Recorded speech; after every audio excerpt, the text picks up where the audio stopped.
जल्द हरियाणा का दौरा कर सकते हैं प्रधानमंत्री नरेंद्र मोदी। 17 अक्टूबर को पूरा होगा सैनी सरकार का 1 साल का कार्यकाल। अंबाला में वॉर मेमोरियल का उद्घाटन और गीता जयंती समारोह में कर सकते हैं शिरकत।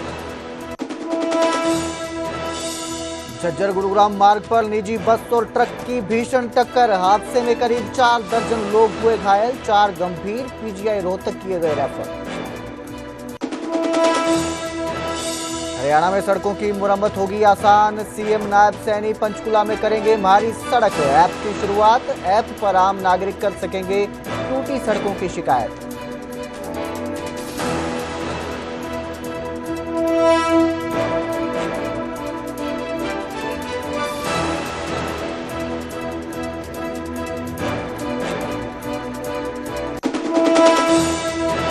एक साल बाद हरियाणा विधानसभा को मिला नेता प्रतिपक्ष। विधानसभा सचिवालय ने भूपेंद्र सिंह हुड्डा को लीडर ऑफ ऑपोजिशन बनाए जाने की अधिसूचना की जारी।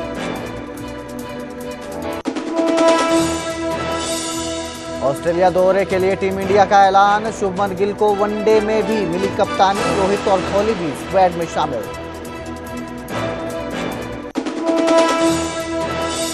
सोनीपत में सीआरपीएफ जवान के हत्यारों का एनकाउंटर। दोनों आरोपियों के पैर में लगी गोली। पुरानी रंजिश में फौजी का किया था मर्डर।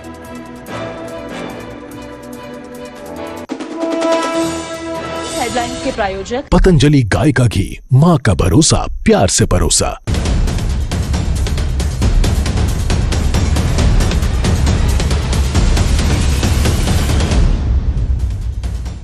नमस्कार, स्वागत है न्यूज 18 पंजाब हरियाणा में। मैं आपके साथ कुलदीप भारद्वाज। हरियाणा प्राइम की शुरुआत करेंगे गुरुग्राम से, जहां एक शर्मनाक वारदात सामने आई। गुरुग्राम में 4 दोस्तों ने एक महिला टीचर का गैंगरेप किया। ये चारों आरोपी जो हैं जिम ट्रेनर के तौर पर काम करते हैं। ये जिम ट्रेनर के काम करते हैं जो चारों आरोपी है। महिला को एक कमरे में बुलाया और फिर उसके बाद उन्होंने वारदात को अंजाम दिया। तो ये चारों आरोपी जो हैं उनमें से एक आरोपी पीड़िता को पहले से जानता था, जिसने महिला को कमरे में बुलाया और फिर चारों ने महिला के साथ गैंग रेप की वारदात को अंजाम दिया। इस घिनौनी हरकत को अंजाम दिया है। फिलहाल पुलिस ने चारों आरोपियों को गिरफ्तार कर लिया है। चारों आरोपियों को कोर्ट में पेश कर जो है जेल भेजा गया है। तो 4 आरोपी जिम ट्रेनर का काम करते हैं। एक महिला टीचर के साथ इस घिनौनी वारदात को अंजाम देते हैं, महिला के साथ गैंग रेप करते हैं। ये चारों आरोपियों में से 2 आरोपी हरियाणा, एक हिमाचल और एक उत्तर प्रदेश का रहने वाला बताया जा रहा है, जिन्होंने इस घिनौनी वारदात को अंजाम दिया।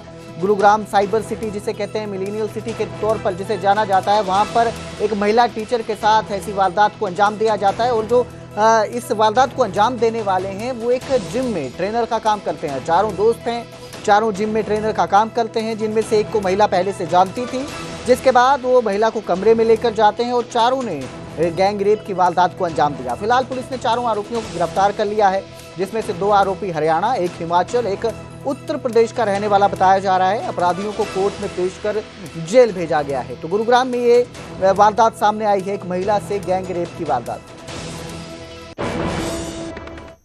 तो वहीं हरियाणा में सड़कों की मरम्मत अब आसान होगी। सीएम नायब सिंह सैनी हमारी ऐप, हमारी सड़क ऐप जो है वो लॉन्च करेंगे। करीब 4 बजे पंचकुला में हमारी सड़क ऐप की शुरुआत की जाएगी। पीडब्ल्यूडी रेस्ट हाउस से ऐप लॉन्च की जाएगी। ऐप पर आम नागरिक टूटी सड़कों की शिकायत कर सकेंगे। तो आज नई ऐप लॉन्च की जा रही है। सड़कों को दुरुस्त करने के लिए लोगों को परेशानी ना हो, जिस तरह की सड़कों के हालात हैं उनके बारे में वो आसानी से कंप्लेंट कर सकें, शिकायत कर सकें, इसको लेकर ऐप लॉन्च की जाएगी। हमारी सड़क ऐप लॉन्च करेंगे मुख्यमंत्री नायब सिंह सैनी। कुछ ही समय में, कुछ ही देर बाद इस ऐप की शुरुआत की जाएगी।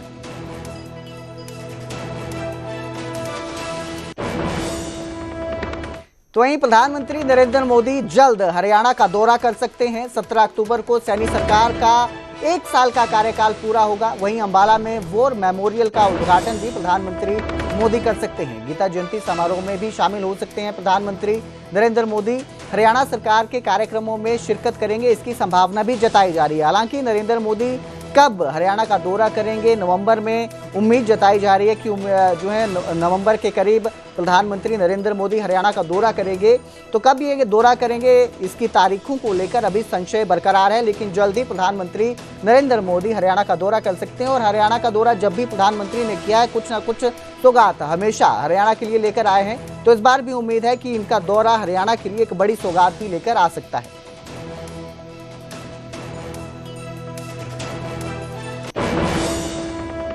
तो वहीं झज्जर गुरुग्राम मार्ग पर एक निजी बस और ट्रक की टक्कर हो गई। बस में सवार लगभग 4 दर्जन लोग घायल हुए। 4 गंभीर रूप से घायल हैं, जिन्हें रोहतक रेफर किया गया है। रोहतक पीजीआई में इन्हें रेफर किया गया है। बस झज्जर से गुरुग्राम फैक्ट्री जा रही थी। हादसे में कई महिलाएं सीटों से गिर गई। घायलों को नागरिक अस्पताल झज्जर में भर्ती करवाया गया। हादसे की जांच जारी है। किस वजह से यह हादसा हुआ, इसको लेकर जांच की जा रही है। इस हादसे के बाद काफी देर तक यातायात बाधित रहा। सड़क पर जाम की समस्या रही, यातायात बाधित हो गया। तो झज्जर गुरुग्राम मार्ग पर ये निजी बस और ट्रक की टक्कर हुई, जिसमें करीब 4 दर्जन लोग घायल हुए हैं। ये चारों एक फैक्ट्री के कर्मचारी थे। ये बस झज्जर से गुरुग्राम फैक्ट्री में जा रही थी, तभी हादसे का शिकार हो गई। मैं अपनी साइड जा रहा हूँ, रॉन्ग साइड से ट्रोला डिवाइडर कूद के आया, आरामने सामने टक्कर हो गई। कौन सी बस थी? कंपनी की बस थी, मेला बस सर्विस। तो कुछ ये सारे कंपनी की बस में? हाँ, सब कंपनी की बस। ये झज्जर से कंपनी जा रहे थे। कंपनी की बस? हाँ। कितनी सवारी होंगी भाई, मान लो कि 30-40 तो होंगी। भरी थी बस? पूरी भरी। किस चीज़ के साथ हुआ एक्सीडेंट? ट्रक से। अच्छा, तो सभी के चोटें हैं? सभी की चोट है। तो वहीं सोनीपत में बीजेपी प्रदेश अध्यक्ष ने प्रेस कॉन्फ्रेंस की और मोहनलाल बड़ोली ने इस दौरान कहा कि हमें देसी सामान को प्राथमिकता देनी चाहिए, देसी चीजों को, देसी वस्तुओं को प्राथमिकता देनी चाहिए। इसके साथ ही बीजेपी प्रदेश अध्यक्ष ने खादी मेले का भी जिक्र किया। बीजेपी प्रदेश अध्यक्ष ने कांग्रेस पार्टी पर भी जोरदार जुबानी हमला बोला और कहा कि कांग्रेस पार्टी का काम हमेशा झूठ बोलना है, झूठ बोलकर भाग जाना है। उन्होंने कहा कि कांग्रेस का बीज खत्म हो गया है। साथ ही उन्होंने कहा कि बिहार चुनाव में भी बीजेपी मजबूत होने का उन्होंने दावा किया है। अमित शाह के दौरे को हरियाणा के लिए बड़ी सौगात बताया, क्योंकि वो हरियाणा के लिए बड़ी सौगात लेकर पहुंचे थे। बड़ोली ने दूध उत्पादन में सरकारी प्रयासों की भी सराहना की। इसमें जो सामान बनता है हम उसको प्राथमिकता दें, और विदेशी सामान जैसे हमारा भी दूसरे देशों में जाता है, बाहर से भी आता है, अगर कोई ज़रूरी हो तो खरीदें। हमने किसी भी चीज़ का कोई बहिष्कार नहीं करना है।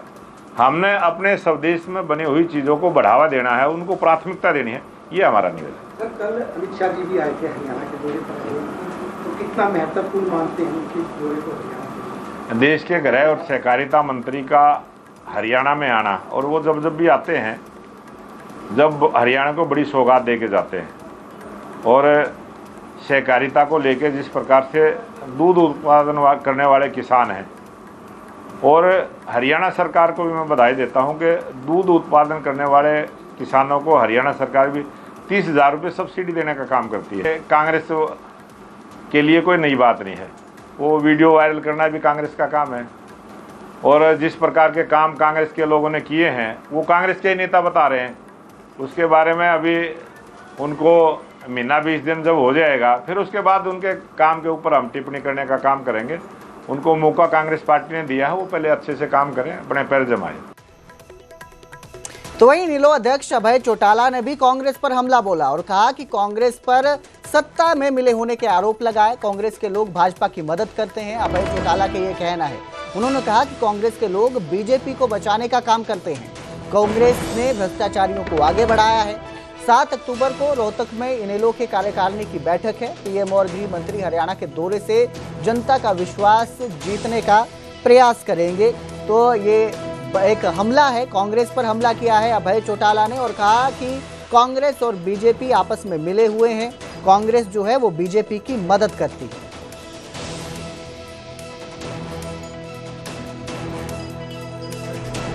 कांग्रेस के लोग बीजेपी की मदद करते हैं। कैसे बीजेपी वाले कांग्रेस वालों को बचाने का काम कर रहे हैं। इसका एक ताजा उदाहरण मैं आपके सामने बताना चाहूंगा। 2013 में जब हमारी पार्टी विपक्ष में थी, कांग्रेस सत्ता में थी, उस वक्त हमने प्रदेश के अंदर सरकार के खिलाफ सरकार कैसे भ्रष्टाचार को बढ़ावा देती है, कैसे लोगों से पैसा ऐंठती है और किस तरह से आपके ये जो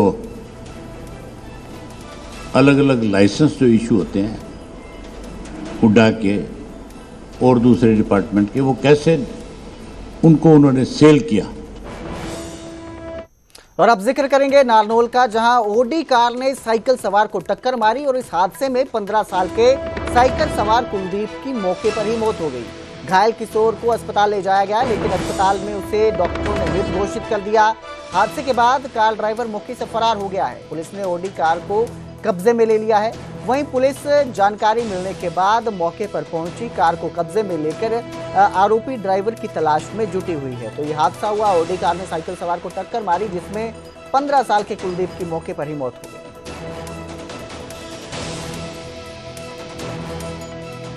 इस तरह हमें सूचना मिलने पर तुरंत हम मौके पहुंच गए थे। घायल जो बच्चा था कुलदीप समो प्रदीप, उम्र 13 वर्ष की, उसको एक्सीडेंट पहले ही हॉस्पिटल में इलाज के लिए भेजा जा चुका था।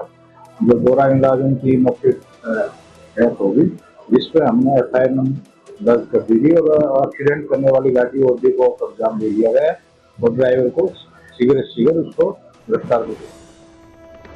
फरीदाबाद में दुकानदार पुलिस के सामने ही चाकू मारकर हत्या कर दी गई। सीसीटीवी में पूरी वारदात कैद हुई है।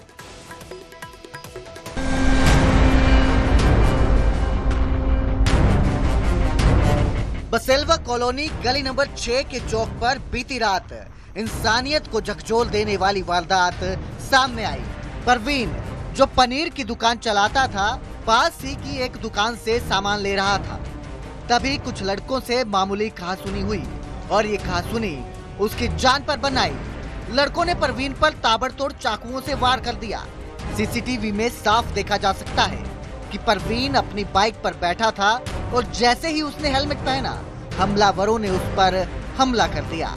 पुलिस की पीसीआर मौके पर पहुंची, हमलावरों को रोकने की कोशिश भी की, लेकिन बदमाश पुलिस की मौजूदगी में भी ताबड़तोड़ वार करते रहे। परवीन को कई चाकू लगे, जिसे घायल हालत में फरीदाबाद के एक निजी अस्पताल ले जाया गया, लेकिन तब तक बहुत देर हो चुकी थी। 4-5 आदमियों ने चाकू दुकान बंद करके, हाँ दुकान बंद करके गया, घर के लिए तैयार हो रहा था। कुछ लेना होगा, कहीं दुकान पे गया, अपनी दुकान से 2-4 दुकान आ गए, तो वहाँ 3-4 लड़कों ने एकदम बार कर दिया, गुथ पड़े और गुथ गए, तो वो भी गुथा होगा, बाकी चाकू मार दिया। पुलिस के मुताबिक आरोपी राजा पर पहले से ही 12 से 13 मामले दर्ज हैं और वो हाल ही में जेल से बाहर आया था। फिलहाल पुलिस ने मामला दर्ज कर आरोपी के खिलाफ कार्रवाई शुरू कर दी है। वो मोटरसाइकिल पे सामान लेने के लिए रुका, तो वहाँ पर एक राजा नाम का लड़का और अन्य लड़के खड़े थे, जिनसे उनकी घासनी हो गई और इस दौरान लड़ाई झगड़े में राजा ने उसके बेटे को चाकू मार दिया और जिससे उसकी मृत्यु हो गई है, जिस पर ये मामला हत्या का और मारपीट का मामला थाना ओल्ड में दर्ज किया गया। मृतक परवीन के साथ हुई इस नृशंस घटना ने पूरे इलाके में दहशत फैला दी है। वहीं मृतक के 2 बच्चे हैं, जिनके सिर से पिता का साया हमेशा के लिए उठ चुका है। पुलिस कार्रवाई का हवाला दे रही है, लेकिन सवाल ये है कि अपराधी इतने बेखौफ कैसे हो गए हैं कि पुलिस की मौजूदगी में ही कत्ल की वारदात को अंजाम देने से नहीं हिचकिचा रहे। फरीदाबाद से अनिल राठी की रिपोर्ट, न्यूज़ 18 पंजाब हरियाणा। और अब जिक्र करेंगे जींद का, जहां लापता बच्चा 5 दिन बाद सुरक्षित मिला है, सुरक्षित घर लौट आया है। बच्चा हांसी से सुरक्षित परिवार तक पहुंचा है। आपको बता दें, परिवार का आरोप है कि संदिग्ध व्यक्ति ने चोरी करने का बच्चे से दबाव बनाया। परिजनों ने कहा कि पुलिस को संदिग्ध व्यक्ति के खिलाफ मामला दर्ज करवाएंगे, शिकायत देंगे। परिजनों ने पुलकित के घर लौटने पर खुशी जताई है। दरअसल 29 सितंबर को स्कूल के बाहर से 17 साल का पुलकित सिंगला लापता हुआ था। परिजनों के मुताबिक हांसी से एक शख्स का फोन आया कि आपका बच्चा हमारे पास है और वीडियो कॉल के माध्यम से बच्चे को दिखाया भी। उसके बाद परिजनों ने मौके पर जाकर पुलकित को सकुशल अपने साथ वापस घर ले आया। 5वें दिन मिला है, 5 दिन मिला है और सर हांसी से मिला है। इसमें सर हम सभी का धन्यवाद करते हैं सर, प्रशासन का भी, पुलिस का भी और मीडिया का भी, सोशल मीडिया का भी, जिन्होंने हमको सहयोग किया सर। प्रशासन ने हमको बहुत सहयोग किया। ना तो सर ये काम प्रशासन के सहयोग के बिना बनना है और ना ये काम मीडिया के सहयोग के बिना बनना है। सबको हाथ जोड़ के मैं धन्यवाद करता हूँ। ये सर 29 तारीख को लापता हुआ था, 29 सितंबर को। स्कूल की छुट्टी हो गई? हाँ जी, स्कूल की छुट्टी के बाद सर। ये 12:15 छुट्टी होती है +2 वालों की, उसके बाद सर लापता हो गया था। किसके साथ हाँ जी, किसके साथ ये तो पता नहीं लग पाया सर कि मतलब कौन था बंदा, कौन नहीं था। करनाल की बेटी ऋषिका ने यूपीएससी ISS की परीक्षा में 15वां रैंक हासिल करके नाम रोशन किया है। चौथी बार लगातार मेहनत के बाद ऋषिका को यह सफलता हाथ लगी है। परिवार में मायके और ससुराल दोनों पक्षों में खुशी का माहौल देखने को मिल रहा है। भारतीय सांख्यिकी सेवा में अब करनाल की बेटी अधिकारी के रूप पर काम करेगी। ऋषिका ने हार न मानने और प्रयास जारी रखने की सीख दी। साथ ही सफलता पाने के लिए कुछ व्यक्तिगत त्याग भी किए गए। उन्होंने बताया, परिवार और मित्र अब करनाल की इस बेटी को बधाई देने में जुटे हुए हैं। तो करनाल की ऋषिका ने यूपीएससी ISS में 15वां रैंक हासिल किया है। सेलिब्रेशंस जिस दिन रिजल्ट आया तब से हमारी चल रही हैं और बहुत बहुत खुश हैं। इनकी डिटर्मिनेशन थी, ये चाहते थे कि करना, और ये हम सबके लिए एक एग्जांपल है कि अगर आप किसी चीज़ को शिद्दत से चाहो तो वो आज नहीं तो कल सबको मिलती ज़रूर है। तो आप अपना लक्ष्य जब सिद्ध कर लेते हैं कि हमें वहाँ पहुँचना है और अपनी पूरी मेहनत, ईमानदारी के साथ, लगन के साथ उस काम को करते हैं तो वो ज़रूर आपका वो सपना साकार होता है।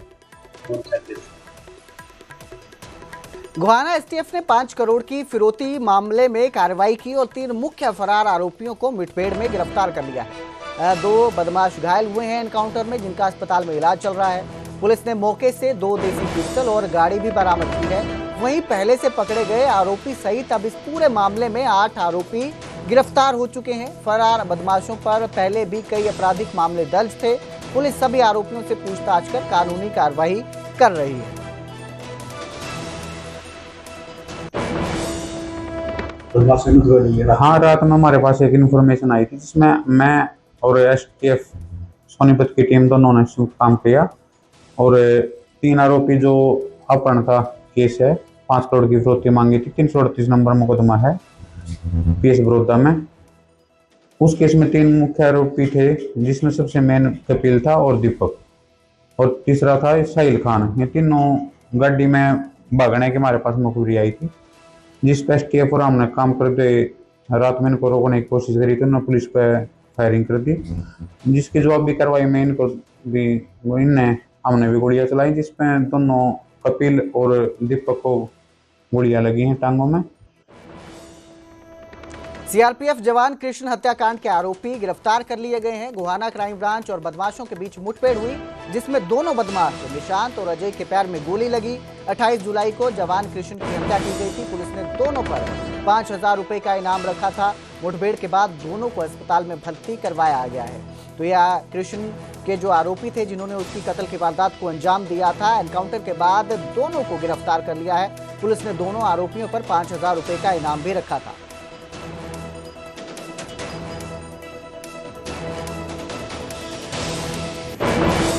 ये CRPF का एक जवान था कृष्ण नाम का, तो ये 28/7/2025 को उसका मर्डर कर दिया था।